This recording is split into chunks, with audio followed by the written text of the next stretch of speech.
جی بھائی میں نے سنا ہے آپ نے حال ہی میں قرآن حفظ مکمل کیا ہے۔ جی بھائی میں نے حال ہی میں اپنا قرآن شریف حفظ مکمل کیا ہے۔ جی بھائی میں نے سنا ہے آپ دا ہولی قرآن انٹرنیشنل اکیڈمی میں تعلیم حاصل کر رہے ہیں۔ جی بھائی میں دا ہولی قرآن انٹرنیشنل اکیڈمی میں تعلیم حاصل کر رہا ہوں اور اس کے ساتھ ساتھ اردو اسلامیہ وغیرہ بھی پڑھ رہا ہوں۔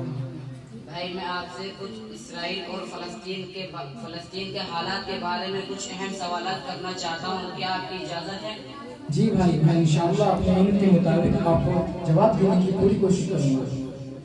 جی بھائی میرا پہلا سوال ہے، اسرائیل نے فلسطینیوں پر مظالم کب سے شروع کیا ہے اور آج تک کتنے دن گزر چکے ہیں؟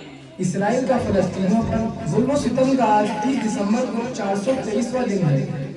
اب تک کتنے فلسطینی شہید اور زخمی ہو چکے ہیں؟ غزہ انتظامیہ رپورٹ کے مطابق تقریباً 45,000 سے زیادہ لوگ شہید ہوئے ہیں اور 1 لاکھ سے زیادہ زخمی ہوئے ہیں، جن میں سب سے زیادہ بڑی تعداد چھوٹے بچے اور عورتوں کی ہے۔ غزہ کی کتنی عمارتیں تباہ ہو چکی ہیں؟ تقریباً 80% سے زیادہ غزہ کی عمارتیں مٹی کے ڈھیر میں تبدیل ہو چکی ہیں۔ اقوام متحدہ کے مطابق غزہ کو پہلے جیسی حالت میں واپس لانے کے لیے کتنا وقت درکار ہوگا؟ اقوام متحدہ یعنی یونائٹڈ نیشنز کے مطابق غزہ کو اپنی پہلے جیسی حالت میں واپس لانے کے لیے 3 صدیاں درکار ہوں۔ اسرائیل کے شہریوں کی 2 اہم سوالات کیا ہیں؟ اسرائیل کے شہریوں کے 2 اہم سوالات یہ ہیں، کیا اسرائیل خود بھی پہلے جیسی حالت میں واپس جا پائے گا؟ کیا یہ جو نقصان ہوا ہے اس کی تلافی ممکن ہو سکے گی؟ ایران پر حملے کے بعد اسرائیل کے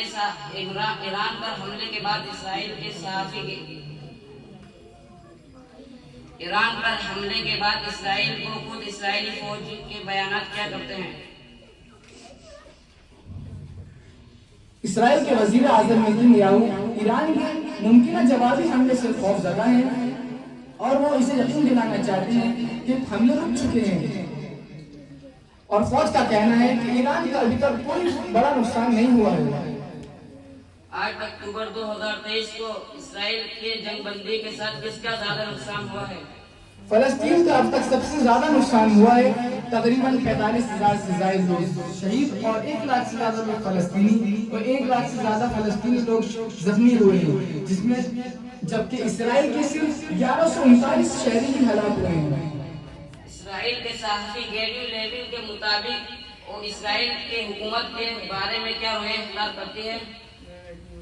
گیڈیو لیون کے مطابق اسرائیلی حکام اپنے نقصانات کو چھپاتے ہیں یا پھر کم کر کے بتاتے ہیں۔